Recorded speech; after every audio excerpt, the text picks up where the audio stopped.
Hi అండి, అయిపోయినాయి. ఇంకా డ్రాగన్ ఫ్రూట్స్ సీజన్ అయిపోయింది కదా, ఇంక ఇవే లాస్ట్. మంచి సైజు ఉన్నాయి 2 కాయలు కూడా. చాలా హ్యాపీగా అనిపించిందండి ఈ ఇయర్, ఎందుకంటే అన్ని డ్రాగన్ ఫ్రూట్స్ ఇచ్చాయి. మా మొక్కలు వేసినందుకు అందరూ అనుకునేవాళ్ళు పిచ్చదనలాగా వేసేస్తుంది మొత్తం మొక్కలు అనుకున్నారు, కానీ అంత ఫ్రూటింగ్ వచ్చింది. నేనైతే చాలా హ్యాపీగా ఉన్నాను.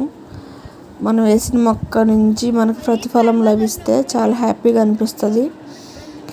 అసలు యాక్చువల్గా నేను పైకి ఎక్కడానికి కారణం ఏంటంటే తెగులు ఉందండి మొక్కలకి. అక్కడక్కడ రెడ్ కలర్లో తెగులు టైప్లో వచ్చాయన్నమాట. అవన్నీ కట్ చేద్దామని ఎక్కాను, కానీ కుదరలేదు. ఈ 2 మాత్రం హార్వెస్ట్ చేసుకొని దిగేసాం. మా వాడు ఇక్కడే ఒకటి ఓపెన్ చేసి తినేసాడు. కలుపు కూడా ఉంది, అది కూడా తీసేయాలి. ఇంకొక రోజు పెట్టుకుంటాను ఇదంతా. అలాగా స్టెమ్స్ కట్ చేయకపోతే పక్కన ఉన్న స్టెమ్కి కూడా తెగులు వస్తుంది, అందుకే కట్ చేసేసుకోవాలి. సీజన్ అయిపోయింది కాబట్టి కంపల్సరీ కట్ చేస్తాను. Thank you, bye.